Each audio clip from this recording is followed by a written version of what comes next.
रात में बहुत जोर से आंधी तूफान आया था। 5 बजे में आंख खुला, लेकिन सवेरे भी इतना जोर बादल लगा हुआ था कि डर लग रहा था, बाहर नहीं निकले।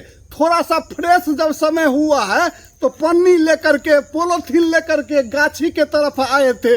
आम के बगीचा में सब चुन करके ले गया, इधर उधर का आदमी।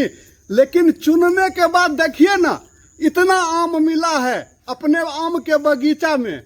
इस वर्ष तो आम एकदम खत्म हो गया, वैसे ही हवा से ही झड़ गया।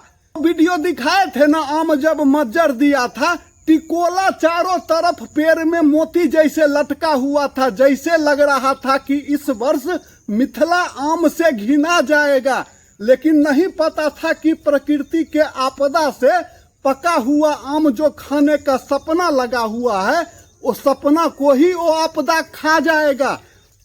गर्मी से, धूप से तो जमीन बंजर पड़ा हुआ था। तूफान जब आया, रात में जो आम गिरा है, जो बचा हुआ था बिछने के बाद, हम अपने बगीचा में जाकर के बिछे हैं तो देखे हैं कि जो गिरा हुआ था आम, वो फट गया है, खाने लायक नहीं है, बस अचार बनाने लायक है।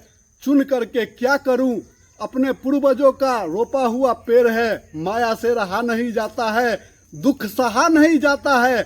अब इतना चुना हूं, कम से कम संतोष तो है कि अपने पेड़ का आम इतना बिछा हूं, पाया हूं।